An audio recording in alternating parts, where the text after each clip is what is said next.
പ്രിയപ്പെട്ട പ്രേക്ഷകരെ, ഇപ്പോൾ വരുന്ന ഒരു പുതിയ വാർത്ത, റിനി കൊടുത്ത പരാതിയിന്മേൽ പോലീസ് കേസ് രജിസ്റ്റർ ചെയ്തിരിക്കുകയാണ്.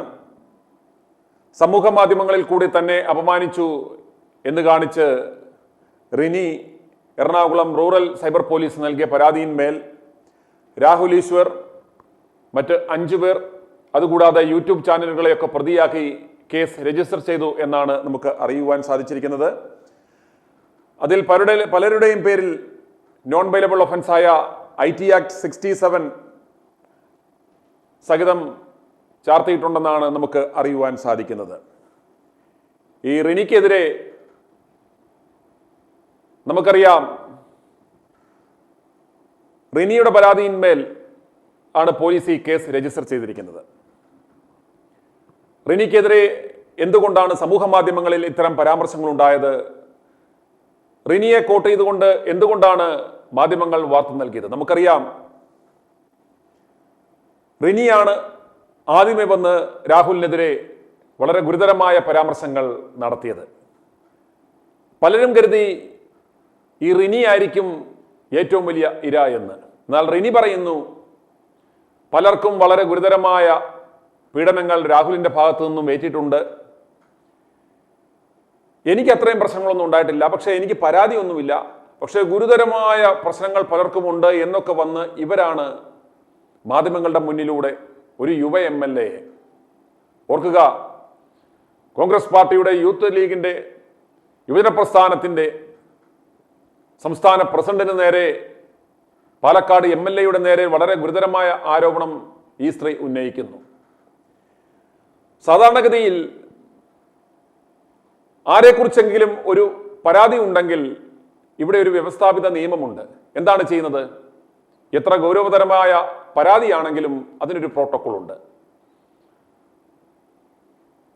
പരാതിക്കാർ ആരെക്കുറിച്ചാണോ പരാതിയുള്ളത് വളരെ വിശദമായ ഒരു പരാതി തയ്യാറാക്കി അവരുടെ അടുത്തുള്ള പോലീസ് സ്റ്റേഷനിലോ ബന്ധപ്പെട്ട പോലീസ് സ്റ്റേഷനുകളിലോ കൊടുക്കാവുന്നതാണ്. ഇന്ന് ഏതെങ്കിലും ഒരു പ്രത്യേക, ഇപ്പോൾ നമുക്ക് ആരെക്കുറിച്ചാണോ പരാതിയുള്ളത് അദ്ദേഹത്തിന്റെ പോലീസ് സ്റ്റേഷനിൽ പോയി കൊടുക്കണമെന്നൊന്നും യാതൊരു നിർബന്ധവുമില്ല. 0 FIR ആണ്. ഒരു മെയിൽ അയച്ചാൽ പോലും തൊട്ടടുത്ത പോലീസ് സ്റ്റേഷനിലേക്ക് അയച്ചു കഴിഞ്ഞാൽ അവർ അത് ബന്ധപ്പെട്ട FIR രജിസ്റ്റർ ചെയ്ത്, കഴമ്പുണ്ടെങ്കിൽ അവർ FIR രജിസ്റ്റർ ചെയ്ത്, 0 FIR രജിസ്റ്റർ ചെയ്ത് അത് ബന്ധപ്പെട്ട പോലീസ് സ്റ്റേഷനിലേക്ക് അയക്കും. അതാണ് പതിവ്. എന്നാൽ ഇവിടെ എന്താണ് സംഭവിച്ചത്? ഒരു യുവതി പൊടുന്നനെ മാധ്യമങ്ങളെല്ലാം വിളിച്ചുകൂട്ടി ഈ ആരോപണം നടത്തുകയാണ്. ഇപ്രകാരമാണോ സാധാരണ ചെയ്യേണ്ടുന്നത്? എന്തെങ്കിലും ഒരാളെ കുറിച്ച് പരാതി ഉണ്ടെങ്കിൽ അദ്ദേഹത്തെ മാധ്യമങ്ങളിലൂടെ വ്യക്തിഹത്യയാണോ ചെയ്യേണ്ടുന്നത്? എന്നാൽ അത്തരം ഒരു മാനദണ്ഡം പാലിക്കാതെ, അപ്രകാരം യാതൊരു പ്രോട്ടോകോളും പാലിക്കാതെ ഈ യുവതി വന്ന് മാധ്യമങ്ങളുടെ മുന്നിൽ ഇദ്ദേഹത്തെക്കുറിച്ച് അപവാദം പറയുന്നു. ഇവർ പരാതി പോലും ഇതുവരെ രേഖാമൂലം പോലും പരാതി നൽകിയില്ല എന്ന് നമുക്ക് മനസ്സിലാക്കുവാൻ സാധിക്കും.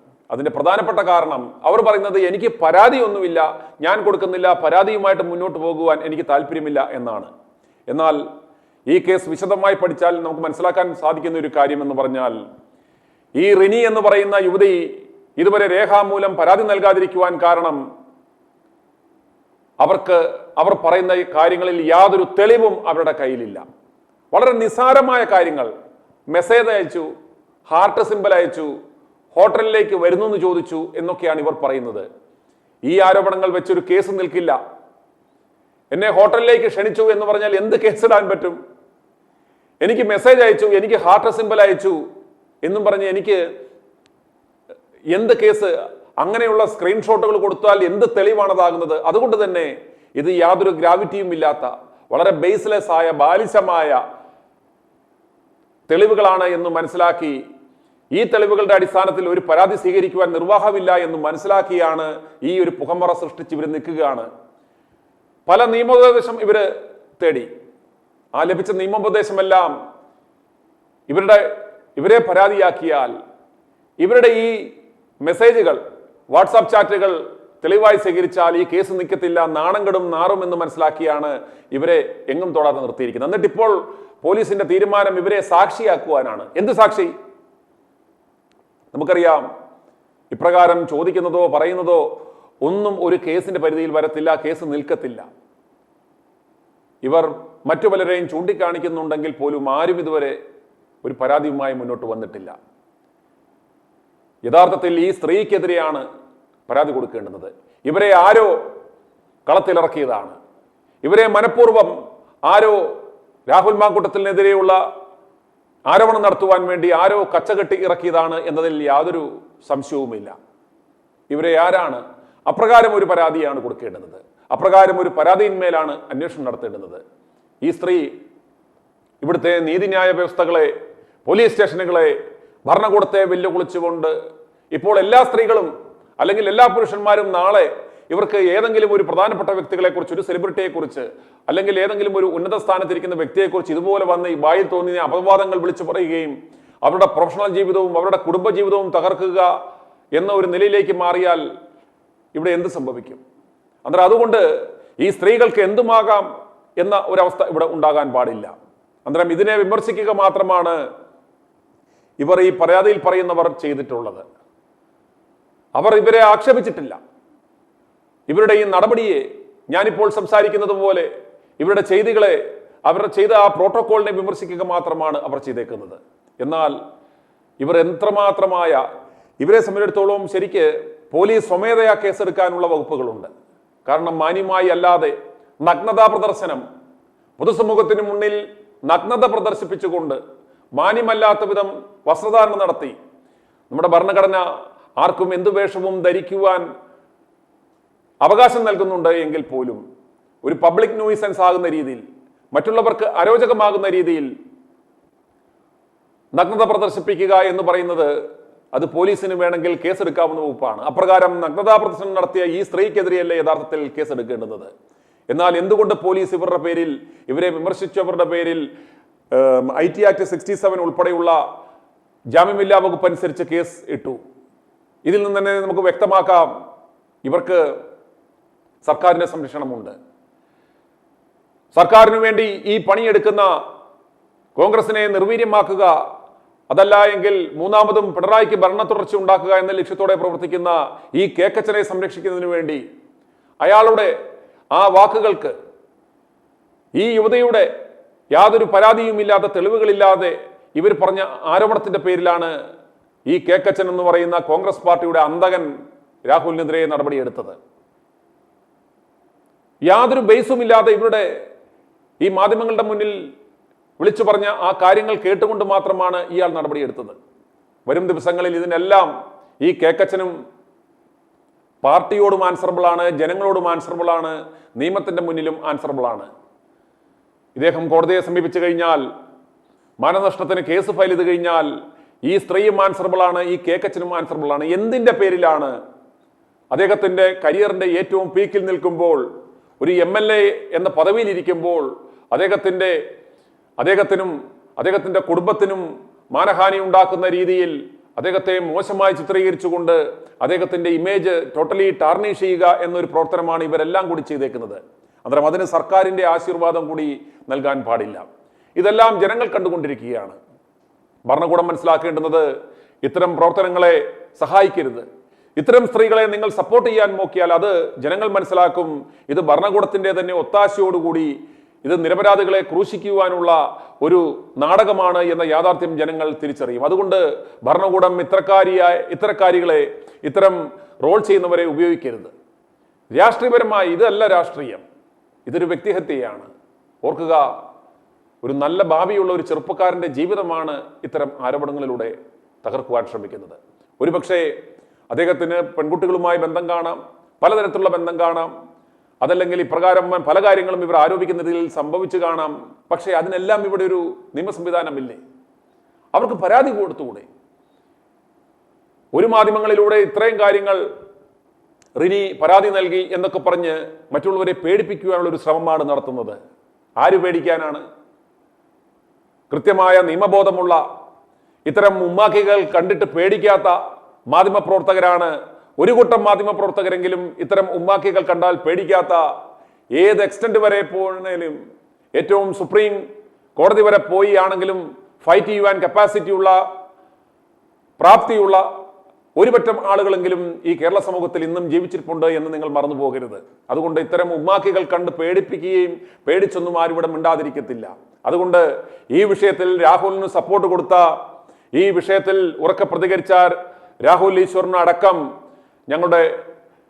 ഞങ്ങളുടെ എന്ന് പറഞ്ഞാൽ ഇത് കണ്ടുകൊണ്ടിരിക്കുന്ന ഈ കേരളത്തിലെ ജനാധിപത്യ വിശ്വാസികളായ സകല ജനങ്ങളുടെയും പിന്തുണയുണ്ടാകും. അവർ ഒരിക്കലും ഒറ്റയ്ക്കായി പോകത്തില്ല.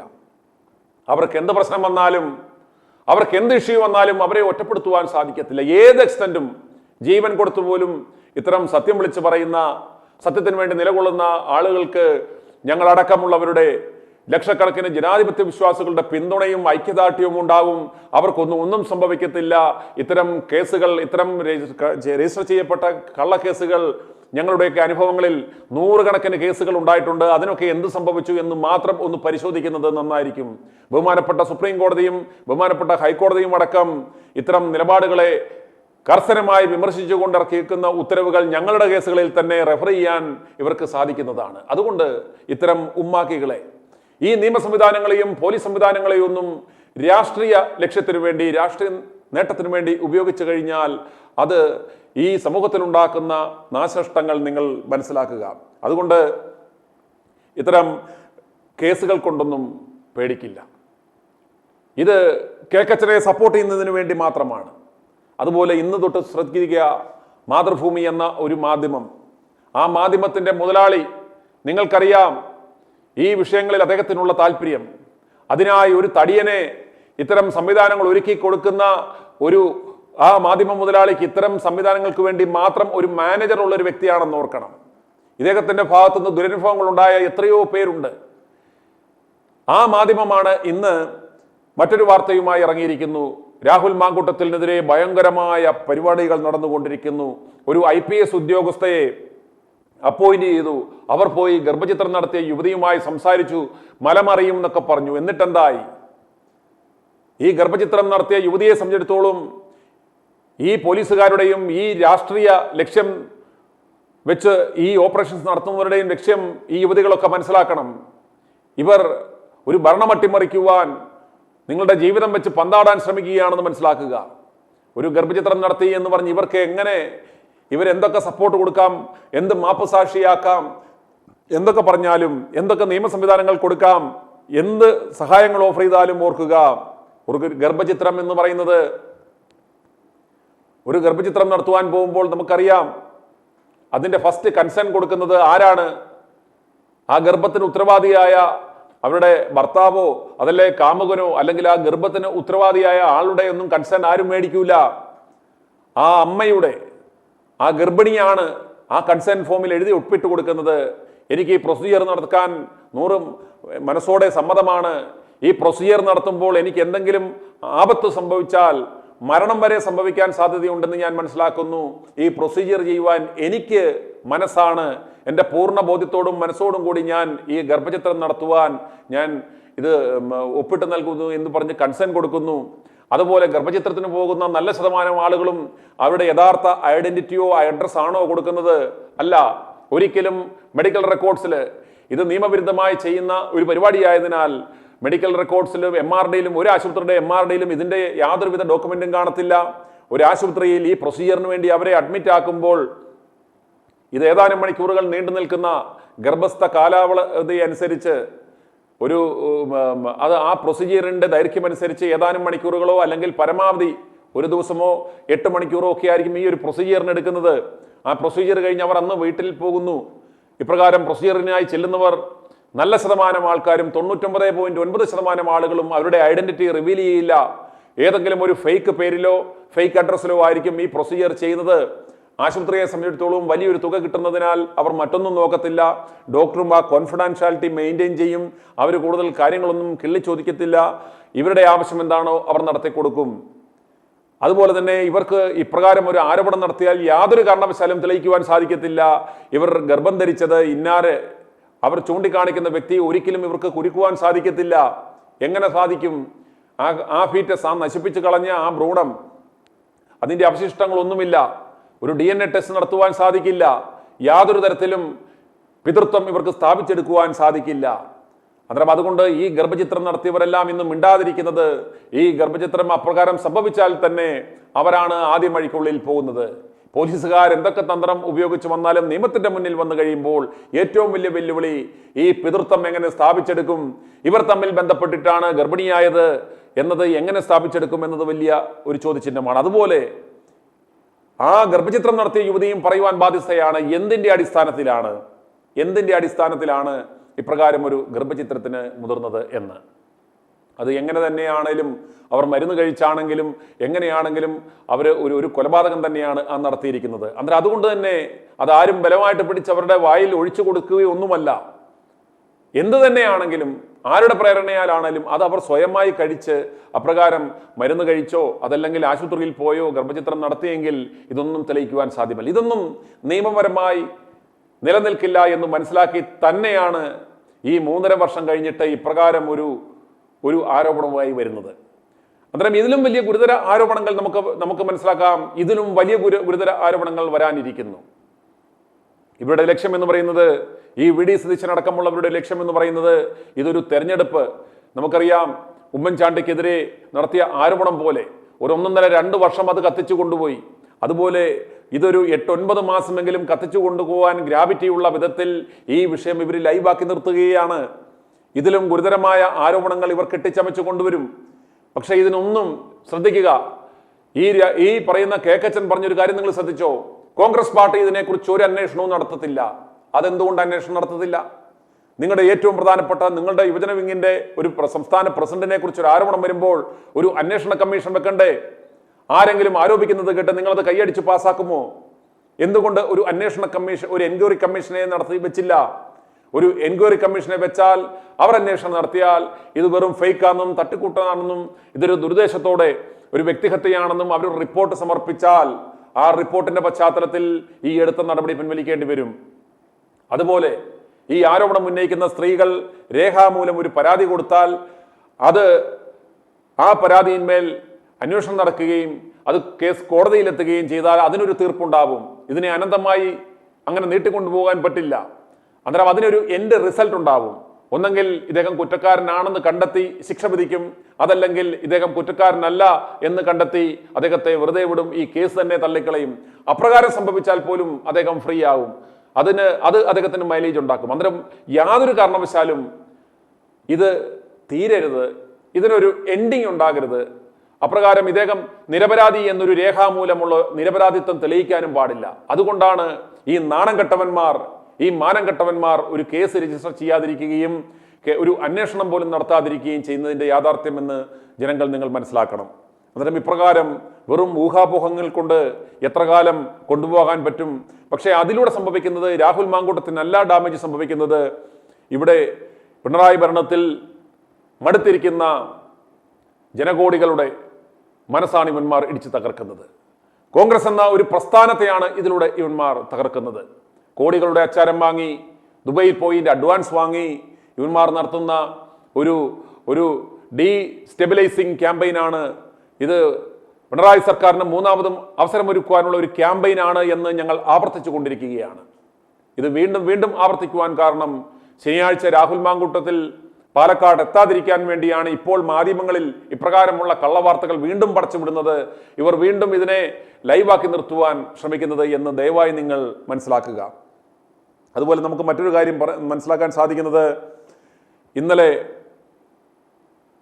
ഇവരുടെ ഏറ്റവും വലിയ ഒരു ഡ്രം കാർഡ് എന്ന് പറയുന്നത് കസ്റ്റഡി മരണങ്ങളുടെ, പിണറായി ഭരണത്തിന്മേൽ കഴിഞ്ഞ 9.5 കൊല്ലം കൊണ്ട് കേരളത്തിലുണ്ടായ കസ്റ്റഡി മരണങ്ങളും ലോക്കപ്പ് മർദ്ദനങ്ങളെയും തുറന്നു കാണിക്കുക എന്ന ലക്ഷ്യത്തോടെയാണ് ഇവന്മാർ പല കാര്യങ്ങളും ശ്രമിച്ചത്. എന്നാൽ നാണം കെട്ട രീതിയിൽ പരാജയപ്പെടുകയായിരുന്നു ചെയ്തത്. നിയമസഭയിൽ നാണം കെട്ടു. നിയമസഭയിൽ ഇവന്മാർ ഓർത്തു അടിയന്തര പ്രമേയാനുമതി ആവശ്യപ്പെടുമ്പോൾ അനുവദിക്കത്തില്ല, കാറി വിളിച്ച് വെറുതെ പോകാം, വെളിയിൽ ഗേറ്റിന്റെ മുന്നിൽ വന്നു നിന്ന് സിൻഡിക്കേറ്റ് മാധ്യമങ്ങളുടെ മുന്നിൽ വന്നു നിന്ന് എന്തെങ്കിലുമൊക്കെ വിളിച്ചു പറഞ്ഞിട്ട് രക്ഷപ്പെടാമെന്നാണ് കരുതുന്നത്. പക്ഷേ പിണറായി ആ അടിയന്തര പ്രമേയം അവതരിപ്പിക്കുവാനുള്ള അനുമതി നൽകി. ഇവന്മാർ എന്തൊക്കെയോ പിച്ചുമ്പയും വിളിച്ചു പറഞ്ഞു. പിണറായി കുറച്ച് കണക്കുകൾ സഹിതം പറഞ്ഞു കഴിഞ്ഞപ്പോൾ ഇവന്മാർക്കൊന്നും മിണ്ടാതായി.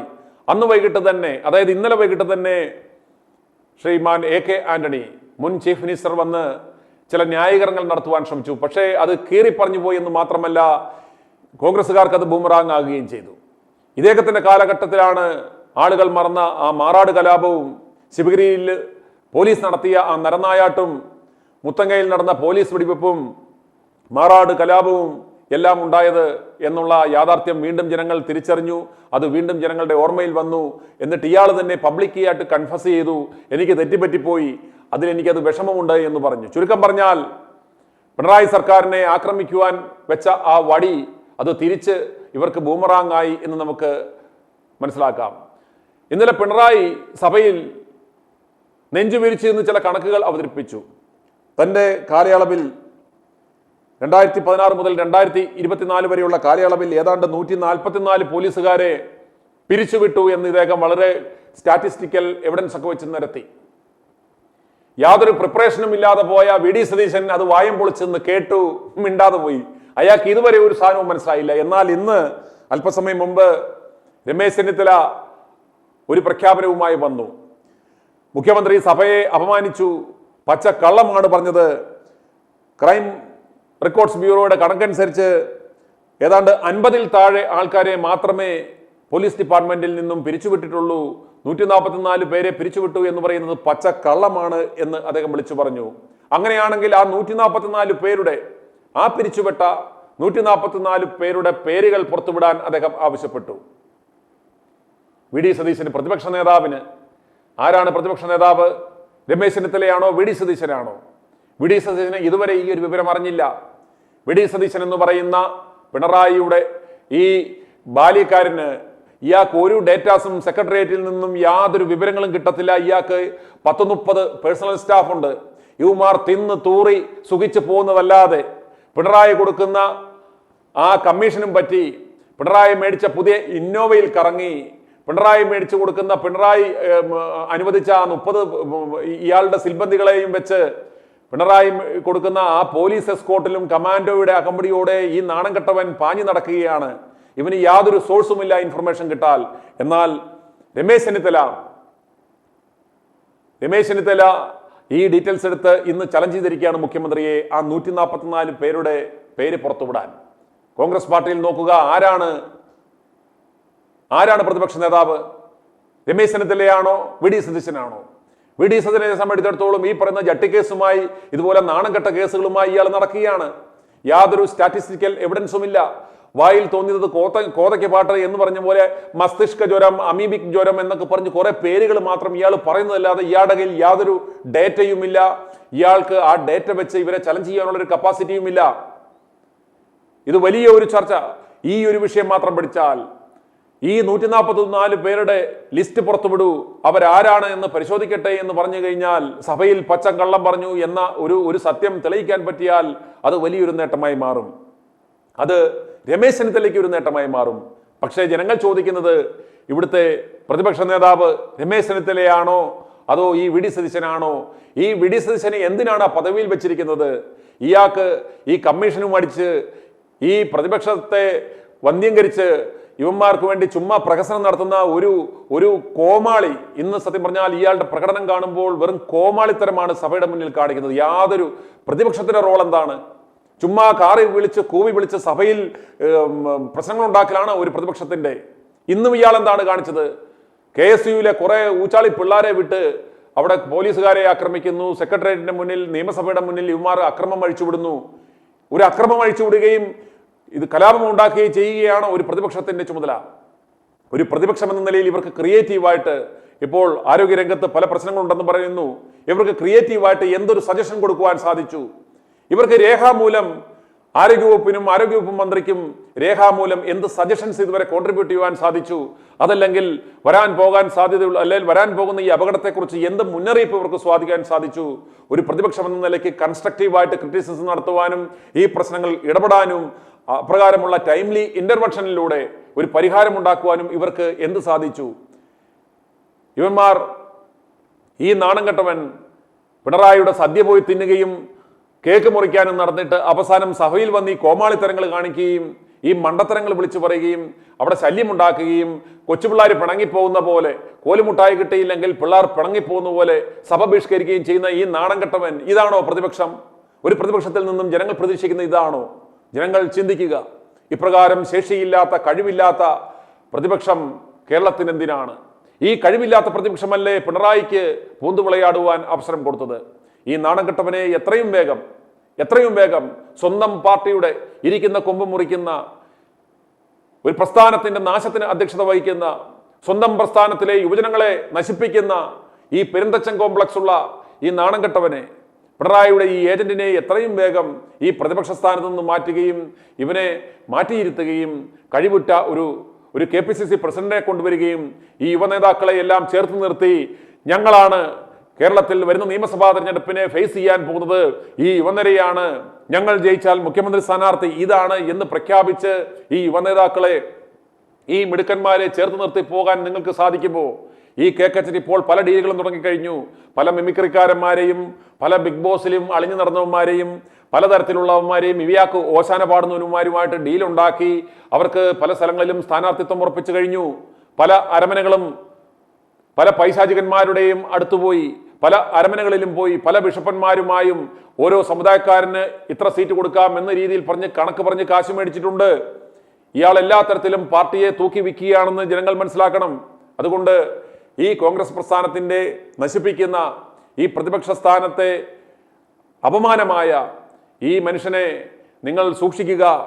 യാതൊരു കാരണവശാലും രാഹുൽ മാങ്കൂട്ടത്തെ പാലക്കാട്ടേക്ക് എത്തിക്കത്തില്ല എന്ന് പ്രതിജ്ഞ ചെയ്ത് വഴിയിൽ ഇയാളെ ആക്രമിക്കുവാനുള്ള പദ്ധതി വരെ ഇയാൾ തയ്യാറാക്കി കാത്തിരിക്കുകയാണ്. പാലക്കാട്ടിലെ ജില്ലാ നേതൃത്വത്തെ അന്ത്യശാസനം കൊടുത്തിരിക്കുകയാണ്. ആരെങ്കിലും രാഹുലിന് സപ്പോർട്ട് കൊടുത്താൽ, അദ്ദേഹത്തെ അനുകൂലിക്കുവാൻ ശ്രമിച്ചാൽ, അദ്ദേഹത്തിന് പരിചയപിടിക്കുവാൻ ശ്രമിച്ചാൽ ഒറ്റയൊരുത്തനെയും വെച്ചേക്കത്തില്ല എന്ന് ഭീഷണി മുഴക്കിയിരിക്കുകയാണ്. കോൺഗ്രസിലെ കസേരമോഹികളായ പല മുതിർന്ന മുതുകളവന്മാരും മുതുക്ക് നേതാക്കന്മാരും ഇയാളുടെ അപ്രീതിക്ക് പാത്രമായാൽ വരുന്ന നിയമസഭാ തെരഞ്ഞെടുപ്പിൽ സീറ്റ് കിട്ടില്ല എന്ന് ഭയന്ന് ഇവന്മാർ വായിൽ വെള്ളമൊഴിച്ചിരിക്കുകയാണ്. എന്നാൽ ഇവന്മാർക്കറിയാം ഇത് പാർട്ടിയെ നശിപ്പിക്കും, പാർട്ടിയെ നാശത്തിലേക്കാണ് നയിക്കുന്നത്, ഇയാൾ ചെയ്യുന്നത് തെറ്റാണ്, അവസാനം നാണം കെടും എന്ന ഉത്തമ ബോധ്യമുണ്ടെങ്കിലും ഇയാൾ പിണറായിയുടെ ഏജന്റായി നിന്ന് ആ പറ്റിയ കമ്മീഷനുള്ള പണി മാന്യമായി ചെയ്യുകയാണ് എന്ന് നിങ്ങൾ മനസ്സിലാക്കണം.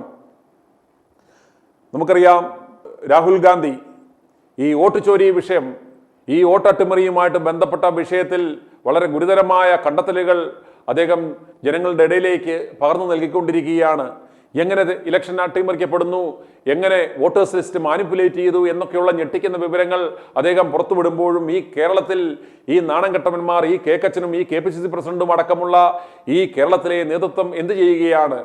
കേരളത്തിലെ ജനങ്ങൾക്ക് ഈ വിഷയവുമായി ബന്ധപ്പെട്ട എന്ത് അവബോധമാണ് ഇവന്മാർ നൽകുന്നത്? ചാനൽ ചർച്ചകളിൽ കുറെ മണ്ടൻ ചെറുക്കന്മാർ, ഇയാളുടെ കുറെ പിണിയാളുകൾ വന്ന് എന്തൊക്കെയോ മണ്ടത്തരങ്ങൾ വിളിച്ചു പറയുന്നു. എന്നാൽ ഈ സമയത്ത് രാഹുൽ മാങ്കൂട്ടത്തെ പോലെയുള്ള, ഷാഫി പറമ്പിലിനെ പോലെയുള്ള മിടുക്കരായ ചെറുപ്പക്കാർ മാധ്യമങ്ങളിൽ വന്ന് ഇത് വളരെ വിശദമായ രീതിയിൽ സാധാരണക്കാരായ ജനങ്ങൾക്ക് ഡൈജസ്റ്റീവ് ആകുന്ന ഭാഷയിൽ ഇതിനെ പ്രസന്റ് ചെയ്യുകയായിരുന്നുവെങ്കിൽ ഇത് വലിയൊരു രാഷ്ട്രീയ മൈലേജ് ഇത് UDF-ന് ഉണ്ടാക്കിയെടുക്കുവാൻ പറ്റുന്ന സുവർണാവസരമായിരുന്നു. എന്നാൽ ഇതൊരു ചർച്ചയേ ആകുന്നില്ല. കേരളത്തിൽ ചർച്ചയാകുന്ന വിഷയം എന്താണ്? ഇപ്പോഴും കത്തി നിൽക്കുന്നത് ഈ രാഹുലുമായി ബന്ധപ്പെട്ട ഈ ഉണ്ടയില്ലാവിടിയാണ്. ഇതിന്റെ പുറകെ ഇവന്മാർ കറങ്ങുകയാണ്. ഇപ്പോഴും കളി നടക്കുന്നത് കോൺഗ്രസിന്റെ പോർട്ടിലാണ്. ഇനിയും ചുരുങ്ങിയ സമയം മാത്രമേ തെരഞ്ഞെടുപ്പിനായി അവശേഷിക്കുന്നുള്ളൂ. ഈ സമയത്ത് പോലും ഇവന്മാർക്ക് യാതൊരുവിധ മുന്നേറ്റവും ഉണ്ടാക്കാൻ സാധിച്ചില്ല എന്ന് മാത്രമല്ല, ആന്റി ഇൻക്യുംബൻസി ഫാക്ടർ അതിന്റെ ഏറ്റവും പരമ ഉച്ചകോടിയിൽ നിൽക്കുന്ന ആ അവസ്ഥയിൽ നിന്ന് അതിനെ ഡൈല്യൂട്ട് ചെയ്ത് സീറോയിലേക്ക് എത്തിച്ചു എന്ന ഖ്യാതി ഈ കേക്കച്ചന് കൊടുക്കണം. ഈ ഖ്യാതി കൊടുത്താൽ അവൻ ഇന്ന് വൈകിട്ട് തന്നെ ഓടും. കണ്ടോ, ഒരു അനാലിസിസ് കേട്ടോ, ആ ആന്റി ഇൻക്യുംബൻസി ഫാക്ടർ ഞാൻ സീറോ ആക്കിയിരിക്കുന്നു, എനിക്ക് പറഞ്ഞ പണം മൊത്തം തരിക, ഞാൻ എൻ്റെ പണി ചെയ്തു കഴിഞ്ഞു, ഇനി നിങ്ങൾക്ക് ഏത് കുറ്റിച്ചൂലിനെ നിർത്തിയാലും ഇടതുപക്ഷത്തിന് മൂന്നാമതും വിജയിക്കാവുന്ന അവസ്ഥയാണ് ഈ കേരളത്തിലുള്ളത്. ആ അവസ്ഥ ഞാൻ പാടുപെട്ടുണ്ടാക്കിയതാണ്. ഞാൻ നാറിയാണെങ്കിലും ഞാൻ ഏറ്റെടുത്ത ആ ലക്ഷ്യം സാധിച്ചു തന്നു എന്ന് ഇവൻ കണക്ക് പറഞ്ഞ് കാശ് മേടിക്കുവാൻ സാധ്യതയുണ്ട്. അതുകൊണ്ട് ഈ പ്രസ്ഥാനത്തെ, ഈ കോൺഗ്രസ് പാർട്ടിയെ സ്നേഹിക്കുന്ന പ്രവർത്തകരെ ഇവൻ കള്ളനാണെന്ന് മനസ്സിലാക്കുക, ഇവൻ കൊള്ളക്കാരനാണെന്ന് മനസ്സിലാക്കുക, ഇവൻ ഈ പ്രസ്ഥാനത്തെ നശിപ്പിക്കുകയാണെന്ന് നിങ്ങൾ മനസ്സിലാക്കുക. i2i News, an eye for truth. i2i News subscribe ചെയ്തിട്ടില്ലാത്തവർ ഇപ്പോൾ തന്നെ സബ്സ്ക്രൈബ് ചെയ്യുക. നോട്ടിഫിക്കേഷൻ ലഭിക്കുവാൻ ബെൽ ബട്ടണും അമർത്തുക.